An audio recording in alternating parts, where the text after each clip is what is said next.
اور ہم پھر کہتے ہیں کہ اللہ سے ڈرتے رہو، بے شک اللہ تمہارے سب اعمال سے خبردار ہے۔ اور ان لوگوں جیسے نہ ہو جانا جنہوں نے اللہ کو بھلا دیا تو اللہ نے انہیں ایسا کر دیا کہ وہ خود اپنے آپ کو بھول گئے۔ یہی لوگ ہیں نافرمان۔ اہل دوزخ اور اہل بہشت برابر نہیں، اہل بہشت ہی کامیابی حاصل کرنے والے ہیں۔ اگر ہم یہ قرآن کسی پہاڑ پر نازل کرتے تو تم اس کو دیکھتے کہ اللہ کے خوف سے دبا اور پھٹا جاتا ہے۔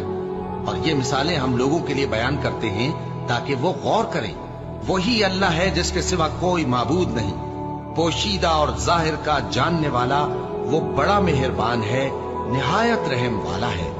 وہی اللہ ہے جس کے سوا کوئی عبادت کے لائق نہیں، بادشاہ حقیقی، ہر عیب سے پاک، سلامتی دینے والا، امن دینے والا، نگہبان، غالب، زبردست، بڑائی والا۔